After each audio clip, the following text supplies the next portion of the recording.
So in order to estimate the packing factor, we were calculating the five parameters, and we have already done the fourth one, which was the nearest neighbor distance.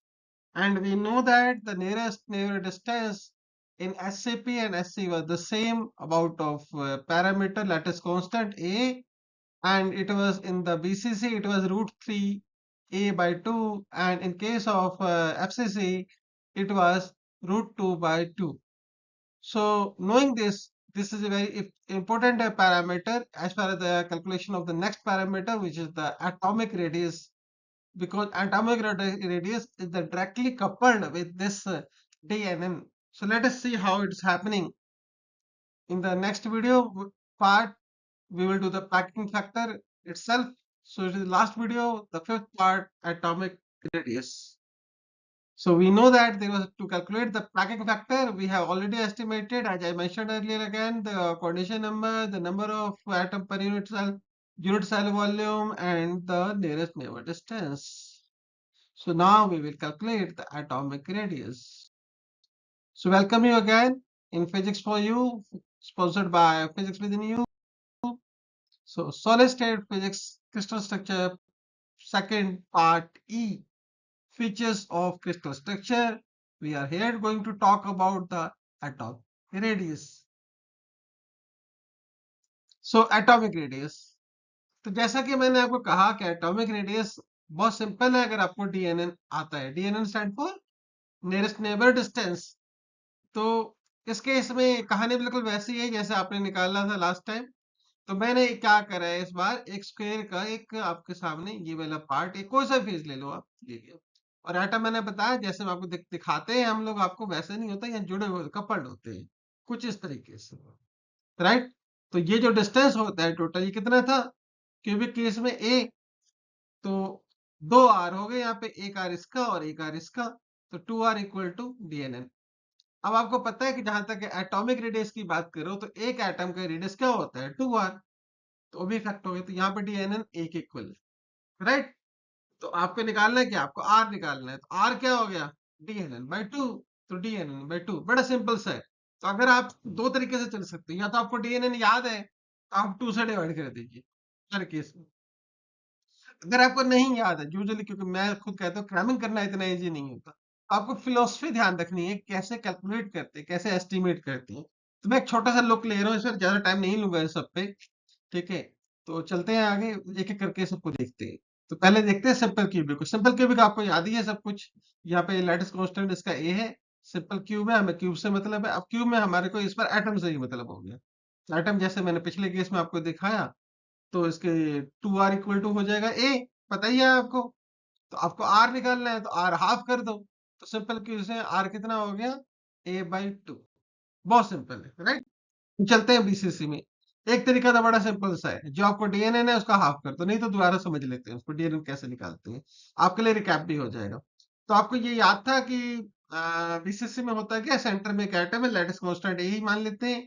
तो ये हमारे pass lattice constant है, पर जो diametric formation है, जो यहाँ पे डायगोनल के पार्ट है यहाँ पे हमारे पास, तो अगर आप ध्यान से देखिए तो हमारे पास क्या है, क्या चल रहा है हमारे पास, हमारे पास चलता है ये वाला एटम, ठीक है ना, ये वाला. तो हमने इसको यहाँ पे कॉन्फ़िगरेशन कर लिया है. यहाँ पे हमने सारी बातें ऑलरेडी कर चुके हैं, तो मुझे कुछ ज्यादा कुछ करना नहीं है, हमें बस इसका डिस्टेंस चाहिए. और इस डिस्टेंस में हमारे पास एक, दो यहाँ पे और एक यहाँ पे, तो कितने हो गए टोटल, 4 r का डिस्टेंस है. मैं कह रहा रिपीट कर रहा हूँ, अगर डीएनएन का कर रखा हो तो आपको आइडिया होगा कि क्या चल रहा था. बस ये डिस्टेंस मुझे मिल जाए, कितने, मैं 4 से डिवाइड करूंगा मिल जाएगा. तो ये डिस्टेंस कैसे आएगा, तो आपको पता है कि यहाँ पे जो डायगोनल था ये कितना था, ये ए है तो ये रूट होगा, है ना, रूट 2. और फिर फर्दर ये ए है, तो इससे करेंगे तो ये कितना हो जाएगा, ये फर्दर ए है ना, ये वाला फिर ए है, ठीक है. ये रूट 2 है तो ये क्या करेंगे, रूट 3 ए. तो ये मुझे पता लग गया कितना है. तो ये जो डायगोनल पार्ट है इस तरीके वाला, ये रूट 3 ए है. तो आपको आर निकालना है तो आप सिंपली निकाल सकते हैं. तो पिछले केस में डीएनएन हमने निकाला था, 2r के अबाउट क्या था, रूट 3 ए बाई 2. अब फर्दर 2 से डिवाइड कर दीजिए, so you got root 3 A by 4. तो बीसीसी में कितना हो गया, रूट 3 ए बाई 4.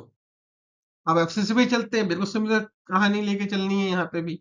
पर यहाँ पे जो आपको पता है कि जो डायगोनल पार्ट है इस पर कहाँ पे है, वन प्लेन जो नीचे वाला प्लेन है उसमें, हाइपोटेनस वे में नहीं जा रहा है इसमें। तो आपके पास ये रूट टू ए हो गया, आपको पता ही था ये रूट टू ए है। तो टू आर कितना हो जाएगा? Again if you are new then I will let you know कि आप पिछली वीडियो आराम से देख लेना, वहां से आपको अच्छी तरह समझ में आ जाएगा। जब आपने डी एन एन निकाला है, नहीं तो आप यहाँ से निकाल सकते हो ये डिस्टेंस कितना है।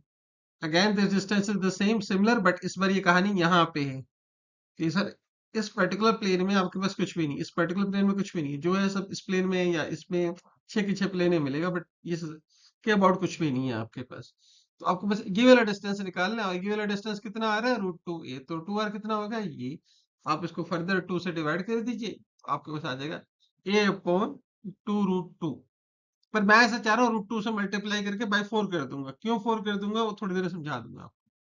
तो मैं क्या कहना चाह रहा हूँ कि आई विल नॉट, ऑल तो ठीक है इक्वेशन ठीक है, but I will use this equation like this multiply by root two so that I could get this.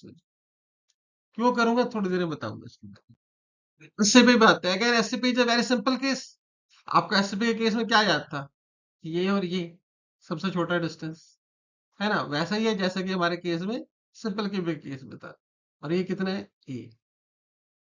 ठीक है, तो यहाँ पे कहानी वही होगी, टू आर इक्वल टू ए। तो आपको पता ही है एससीपी के केस में भी ये फिर क्या हो जाएगा, ए बाय टू। बाकी सब कहानी करने की जरूरत नहीं, अगर आपको और कहानी जाननी है तो आप पिछली वीडियो देख लेना, वहां से आपको समझ में आ जाएगा जब हम नियरेस्ट नेबर ढूंढ रहे थे, डिस्टेंस निकाल रहे थे। ठीक है, राइट। तो एक बार सबको समराइज कर लेते हैं कि एटॉमिक रेडियस होता क्या है। Radius of the atom in the lattice बहुत सिंपल है, उसमें कुछ बड़ी बात है नहीं। अगर मैं लैटिस पैरामीटर ए मान लेता हूँ, ठीक है, और एससीपी के केस में भी नीचे वाला सी की बात नहीं कर रहा हूँ यहाँ पे, तो इस केस में हमारे पास क्या आ रहा है कि सिंपल क्यूबिक के केस में टू आर इक्वल टू ए हो जाता है। ऐसा ही केस होता है हमारे पास एससीपी के केस में, यानी कि एचसीपी में और सिंपल क्यूबिक में हमारे पास एक जैसी कहानी है। क्या आर हमारे पास दोनों ही केस में ए बाई टू हो जाता है, समझ रहे हैं ना, ये ए बाई टू। अभी आगे मत देखना, अभी मैं आगे बाद में बताऊंगा क्या क्या। ये ए बाई टू दोनों केसेस में ए बाई टू होता है, ठीक है, ये तो याद रह जाएगा आपको। फिर बात करते हैं बीसीसी की। बीसीसी के केस में आपको पता है ये किस तरीके से डायगोनल होना था, और four r equal to root three a आना था, तो आपने कैलकुलेट कर लिया। तो आपके पास कहानी होगी root three A by four की बीसीसी में। एफसीसी में बात करें तो एफसीसी में फिर वही कहानी थी, उसी तरीके से था। इस बार बेस में जो वैल्यू है रूट टू की हो जाती है। तो मैंने आपको कहा था ना root two A by four लेके आ रहा हूँ, क्यों लेके आ रहा हूँ थोड़ी देर में अभी समझ में आ गया होगा आपको, नहीं आया तो आप देखिए। अब आपके पास चारों पैरामीटर आ गए, अब मैं कह रहा हूँ अब आप इसको कंसिडर कर सकते हो। अब आप ये समझ सकते हो कि मैंने ये क्यों करा। देखिए, बाई फोर ये जो पैरामीटर है, ये हर एक में a by four, a by four, a by four, और ये रहा ए बाई फोर। अब मैं आपसे अगर यूनिट पूछूं तो ये यूनिट क्या निकलेगी आपके पास, two, root three, root two, और यहाँ पे टू। तो ये तो दोनों बराबर है। तो सबसे बड़ा कौन हुआ, सिंपल क्यूबिक, एससीपी के बराबर है। फिर उससे बड़ा कौन है, मतलब सिंपल क्यूबिक से छोटा कौन है, बीसीसी। फिर उससे भी छोटा कौन है, एफसीसी। तो मैंने को पहले ही बताया था ये ऑर्डर इंपॉर्टेंट होता है। यही को ऑर्डर किसका था हमारे पास, ये ऑर्डर किसका था हमारे पास, डीएनएन के केस में हमने यही कुछ करा था। अभी हम ये कहते ये इंपॉर्टेंट रखना। मैं आपको ये बता रहा हूँ कि जो आईआईटी जैम के और इवन जेई के केमिस्ट्री वाले पेपर और आईआईटी जैम के पेपर्स में ये क्वेश्चन अनमन आ जाता है, सीपी, बीसीसी, सीसी से रिलेटेड। ये आपको बड़े आसान लग रहे हैं, पर वहां पे जब जाते हो ना तो आप कोरिलेट नहीं कर पाते हो कई बार। तो वहां जाके पोजीशन आपकी फंस जाती है। तो आप इस सबको अच्छी तरह से समझेंगे, और ये सिंपल नंबर है। तो एक बार साइकोलॉजी आपके दिमाग में घुस गई तो आप वैसे याद रखो, भूलोगे ही नहीं आप। सिंपल। तो remember that this is the very important thing for any exams. IIT JEE में फिजिक्स में तो नहीं आता ये उतना, तो केमिस्ट्री में आता है, राइट। नीट में तो आता ही है, खैर कहने की बात ही नहीं है इसमें। तो इन सब के ऊपर कंसेप्ट बेस्ड क्वेश्चन जरूर आते हैं, तो ये बहुत इंपॉर्टेंट है, भले आपको हल्का लगे, राइट। तो इसी के साथ हमने एटॉमिक रेडियस भी फिफ्थ पार्ट हमने निकाल लिया। अब सिर्फ हमारे पास रह गया पैकिंग फैक्टर। पैकिंग फैक्टर खुद में थोड़ा सा, क्योंकि उसकी कहानी थोड़ी सी अलग भी है, उसमें बहुत सारे अंडरस्टैंडिंग भी आ जाती है। तो इसलिए मैंने सारे पार्ट्स आपको अलग अलग कराए। अगर आपको सबको वैल्यू याद थी, ठीक है, तो आप बड़ी आसानी से कर लेंगे packing factor. And packing factor is very important question.